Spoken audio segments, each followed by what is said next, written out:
Hello friends, আমি অর্পণ। তো আজ ভিডিওটা খুবই ইন্টারেস্টিং একটা ভিডিও হতে চলেছে, তাই ভিডিওটা স্কিপ না করে প্রথম থেকে শেষ অবধি দেখতে থাকো বন্ধুরা।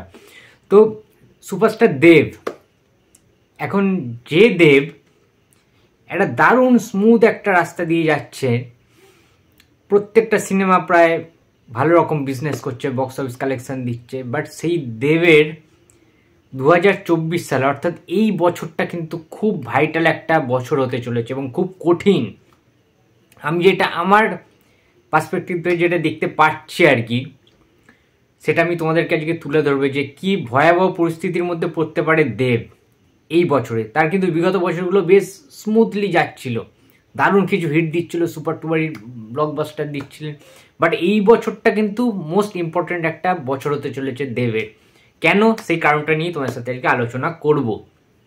তো দেখো বন্ধুরা, এই বছরে মেন যে সিনেমাগুলো কিন্তু মেন অ্যানাউন্সমেন্ট করে দিয়েছে দেব। 2024-এ কী কী আসতে পারে সিনেমা, সেটা আমরা মোটামুটি পরিষ্কার হয়ে গেছে আমাদের সবার কাছে।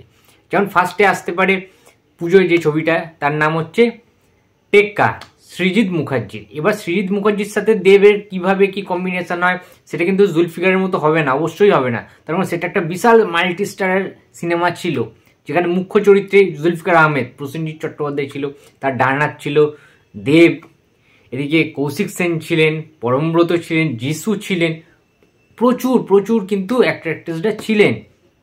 তো এই টেক্কা সিনেমাটা কিন্তু জুলফিকারের মতো হবে না, হতে পারে কাস্টিংয়ে অনেকটা মিল রয়েছে, রয়েছে, কারণ পরমব্রত রয়েছে, বাট তার সত্ত্বেও কিন্তু আমার কেন জানি না মনে হচ্ছে খুবই ঝুঁকিপূর্ণ একটি কাজ হতে চলেছে এটা। যদি ভালো হয় তো ভালো। তার আর একটা কারণ যেটা, দেব রুক্মিণীর যে কম্বিনেশন, এটা কিন্তু খুবই একটা যে ওয়ার্ক করে সেটা কিন্তু নয় বন্ধুরা। দেব রুক্মিণীর আমরা যদি সিনেমা দেখি প্রিভিয়াস, আমরা দেখবো যে খুব একটা সাকসেসফুল কিন্তু তারা হয়নি। দেবের সবচেয়ে ভয়াবহ যে দুটি বছর গেছিল তোমাদের হয়তো মনে আছে, 2018 এবং 2019 সাল। দেবের খুব স্ট্রাগল ছিল সেই বছরটা, খুব ভয়াবহ একটা বক্স অফিস, একদম খারাপ একটা অবস্থা কিন্তু সম্মুখীন হয়েছিল এবং ফ্লপের পর ফ্লপ কিন্তু সিনেমা দিয়েছিল দেব। দেবের যদি আমরা ফ্লপ সিনেমার যদি লিস্টটা দেখি, সেখানে 2018 এবং 19 সাল কিন্তু স্পষ্টভাবে আমরা দেখতে পারবো। তার কারণ 2018 সালে দেবের কাবির সিনেমাটা রিলিজ হয়, আমরা সবাই জানি। অনিকেত চ্যাটার্জির কাবির সিনেমাটা কিন্তু বক্স অফিসে জাস্ট মুখ থুবড়ে পড়ে, চলেইনি, disaster, box office just flop, disaster হয়েছিল দেবের কাবির। সেখানে কিন্তু দেব এবং রুক্মিণী একসাথে কিন্তু যুগলবন্দি দেখা গিয়েছিল। সেই সিনেমাটা একটা অ্যাকশন সিনেমা, একটা অ্যান্টি সোশ্যাল টাইপের একটা সন্ত্রাসবাদীদের নিয়ে সিনেমা, আমরা সেটা দেখেছি, জিয়াদ টিয়াদ রয়েছে। সো সেই সিনেমাটা কিন্তু ভালো একটা গল্প হওয়ার সত্ত্বেও কিন্তু ভালো গান ছিল সেখানে। একটা গান তো খুব ফেমাস, আকাশেও অল্প নীল, এই গানটা ছিল খুব সুন্দর গান, আমার দারুণ লাগে, হেডফোনে আমি শুনি, লুপে শুনি, বাট সিনেমাটা ওয়ার্ক করতে কিন্তু পারেনি। দুর্ধর্ষ স্ক্রিপ্ট, দারুণ স্ক্রিন প্লে, গল্প, গান, সব কিছু, দেবের অভিনয় ফ্যান্টাস্টিক ছিল, বাট সিনেমাটা কিন্তু বক্স অফিসে ওয়ার্ক করেনি। কাবির সিনেমাটা খুব ভালো লাগে আমার, সিনেমাটা পছন্দের সিনেমা, বাট সিনেমা হলে কিন্তু লোক দেখেনি, যায়নি। এবার চলে আসছি 2019 সালে, সিনেমার নাম পাসওয়ার্ড। পরিচালকের নামটা শুনবেন, কমলেশ্বর মুখার্জি। তো বুঝতেই পারছেন খুব একটা খারাপ পরিচালক কিন্তু না, দারুণ লেভেলের একজন পরিচালক, আমার খুব পছন্দের একজন পরিচালক কমলেশ্বর স্যার। তার ক্ষত সিনেমাটা তোমরা নিশ্চয়ই দেখেছো, প্রসেনজিতের সাথে ক্ষত সিনেমাটা, অসাধারণ অভিনয় এবং অসাধারণ দারুণ সিনেমা বানান তিনি। তো সেই কমলেশ্বর মুখার্জি চাঁদের পাহাড় করেছেন, দেবকে দারুণ একটা ব্লকবাস্টার দিয়েছেন, অল টাইম ব্লকবাস্টার, এবং অ্যামাজন অভিযানও কিন্তু করেছেন তিনি। তো সেই কমলেশ্বর মুখার্জি ককপিটও মোস্ট প্রবলি কমলেশ্বর মুখার্জি করেছেন। সো সেই কমলেশ্বর মুখার্জির যে কাজটা ছিল পাসওয়ার্ড, সেখানে কিন্তু কাস্টিংয়ে সেম এই টেক্কার মতোই কিন্তু এই কাস্টিংটা ছিল। দেব ছিল, পরম ছিল, রুক্মিণী ছিল, প্রবাবলি রুক্মিণী ছিল, তো পাওলি দাম ছিলেন। তো দারুণ একটা কিন্তু কাস্টিং নিয়ে একটা পুলিশের একটা হিট সিনেমা, কিন্তু মারপিট অ্যাকশন সিনেমা কিন্তু তিনি তৈরি করেছিলেন, বানিয়েছিলেন। বাট বক্স অফিসে তোমরা দেখো জাস্ট মুখ থুবড়ে পড়েছে, জাস্ট মুখ থুবড়ে পড়েছিল পাসওয়ার্ড সিনেমাটা, খুব একটা কেউ দেখেনি, বক্স অফিসে ফ্লপ, ডিজাস্টার হয়ে গেছিল। সুতরাং দেব যখনই ওই মাস অবতারে ফেরার চেষ্টা করছেন, এটা কিন্তু আজ থেকে না, এটা অনেক দিন আগে থেকে, সে কিন্তু পারছে না আর সেই পাগলু, চ্যালেঞ্জ 2, মানে ওই রকম ঠিক হচ্ছে না কোনো কারণে, খোকা 420, মানে আমি জাস্ট তোমাদের এক্সাম্পলটা দিচ্ছি। দেব ফ্যামিলি ড্রামে ঢুকে গেছেন, ভালো ভালো অভিনেত্রী প্রবীণ অভিনেত্রীদের দিয়ে কাজ করাচ্ছেন, একসাথে কোলাবোরেট করছেন, তখন কিন্তু সিনেমাগুলো খুব ভালো সাকসেসফুল হচ্ছে, সবাই দেখতে যাচ্ছে। বাট দেব যখন একা ইয়াংস্টার হিসাবে আসছেন, যেমন ককপিট জাস্ট ফ্লপ, ডিজাস্টার, মুখ থুবড়ে পড়েছিল, তো সেরকম কাজ কিন্তু মানুষ অ্যাকসেপ্ট করছে না। তাই খাদান কিভাবে চলবে, কতটা চলবে অ্যাকশন সিনেমায়, এটা কি রিস্ক হচ্ছে না? এটা কি ঝুঁকিপূর্ণ কাজ নয় দেবের? অবশ্যই ঝুঁকিপূর্ণ কাজ, বাট আমরা জানি দেব ঝুঁকি নিতে ভালোবাসে, রিস্ক নিতে ভালোবাসে সে। বাট আমি চাইবো যে দর্শক যাতে দেখুক সিনেমাটা কেমন হবে। আমি কিন্তু এখন অব্দি ডাউটফুল, আমি প্রচণ্ডভাবে আশা রাখছি যে সিনেমাটা যাতে ভালো হয়, মানে দেবের ওই আগের ফর্মটা যেন ফিরে আসে, কারণ দেবের ওই চ্যালেঞ্জের মতো সিনেমায় আসাটা দরকার। রিসেন্ট ছবিতে আমরা দেখতে পাইনি রজতাভ দত্তকে, অনেস্টলি স্পিকিং। যারা সেই সব সিনেমায় ছিলেন, দেব কোয়েল যে জুটি, পাগলুর যে মানে আমরা জুটি হিসাবে দেখি, সেই দেব কোয়েলকে বহুদিন আমরা দেখতে পাইনি বন্ধুরা। সুতরাং দেব যে কমার্শিয়াল অ্যাকশন সিনেমা লাভ স্টোরিতে ফিরবেন ওইভাবে, সেরকম তো জুটির দরকার, সেরকম পরিচালকের দরকার, সেরকম কো অ্যাক্টার্সদের দরকার, রজতাভ দত্তের মতো অভিনেতাদের দরকার।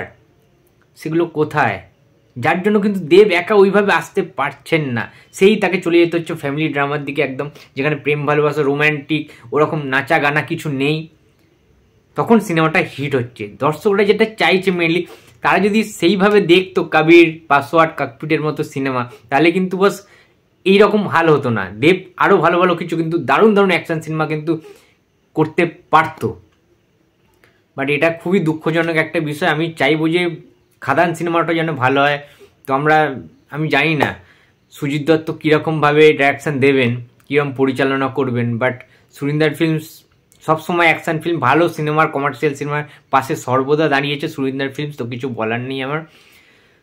কিন্তু টেক্কাও কিন্তু প্রচণ্ড ঝুঁকিপূর্ণ কাজ সৃজিত মুখার্জির হলেও, পুজোতে যতই আসুক সৃজিত মুখার্জি আমি জানি একটা দারুণ ফেস, দারুণ একটা তার একটা অডিয়েন্স রয়েছে, দেবের একটা হিউজ অডিয়েন্স রয়েছে, বাট তার সত্ত্বেও কিন্তু ওই যে কথাটা বললাম না, যে যখনই দেব ওই রকম যে একটা ঝুঁকি নেবেন যে মাস অডিয়েন্সটাকে আমাকে ধরতে হবে, তখনই কিন্তু একটা আবহাওয়াটা অন্যরকম হয়ে যায়।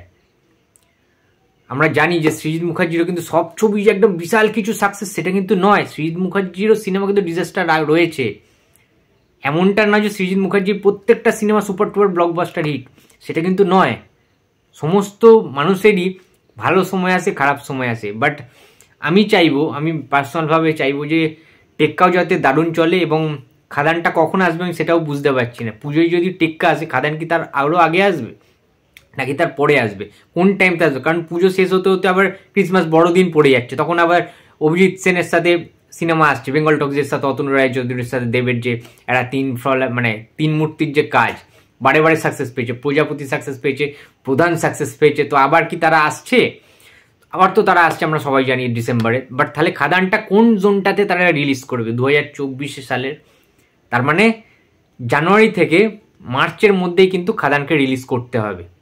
আমার মনে হচ্ছে পয়লা বৈশাখের টাইমটাতে বা ওই গ্রীষ্মের যে ছুটি, ওই যে মরশুমটাতে আমার মনে হচ্ছে খাদান নিয়ে আসতে পারে দেব, অথবা 15ই আগস্ট, 15th আগস্ট কিন্তু খাদান ছবিটা আসতে পারে, খুব চান্সেস রয়েছে। তো দেবের কমার্শিয়াল সিনেমা আগের মতো হোক, আগের মতো গল্প হোক, স্ট্রং হোক, এবং রজতাভ দত্তকে অবশ্যই দেবের সাথে ওই রকম একটা লেভেলে কিন্তু দেখতে চাই, তবে কিন্তু সিনেমা বাস ফুটবে। দরকার হলে রঞ্জিত মল্লিককে নিয়ে চলে আসুক প্রেমের কাহিনীর মতো একটা ক্যারেক্টারে। খাদানের নায়িকা আমরা সবাই জানি ইদিকা পাল, তো খুব ভালো একজন নায়িকা, প্রিয়তম তো আমি দেখেছি ইদিকার পারফরমেন্স, তো তার একটা ফেস ভ্যালু রয়েছে, তার একটা পপুলারিটি রয়েছে আমি দেখেছি এখনকার দিনে বিশেষ করে। তো টেক্কাও ভালো চলুক, খাদানও কিন্তু দারুণ চলুক, এবং ভালো ভালো টাইমে যেন রিলিজ দেওয়া হয়, এবং গল্পটা যেন ঘেঁটে না করে দেওয়া হয়, এবং মানুষ যেমনই হোক, অ্যাকশান হোক, কিছু স্ল্যাং ল্যাঙ্গুয়েজ ইউজ হোক, বিভৎস কিছু স্কেলে বানানো হচ্ছে যেটা আমি খবর পেলাম, সব ঠিক আছে, আঞ্চলিক একটা ঘটনাকে বেস করেই কিন্তু বানানো হবে এটা। এবং আমার মনে হয় মানুষকে এবারে ঘুরে দাঁড়ানো উচিত, তার কারণ দেখো বলিউড বা সাউথের যদি কোনো অ্যাকশন সিনেমা হয় এরকম টাইপের, তাহলে কিন্তু মানুষ একদম বিভৎস কিছু করে হাইপ তোলে, দেখতে যায়, সিটি মারে। কিন্তু বাংলায় যখনই অ্যাকশন কোনো কাজ হয় তখনই সেটা কপি, রিমেক ছবি, হ্যানা ত্যানা, ঠিক ওরকম ঠিক হয় না, বাট দর্শকরা ঠিক যায় না। মানে বাঙালি আমরা কালচার সংস্কৃতির কথা বলি, বাট সবসময় কি সেটা প্রযোজ্য? আমার কিন্তু সেটা মনে হয় না।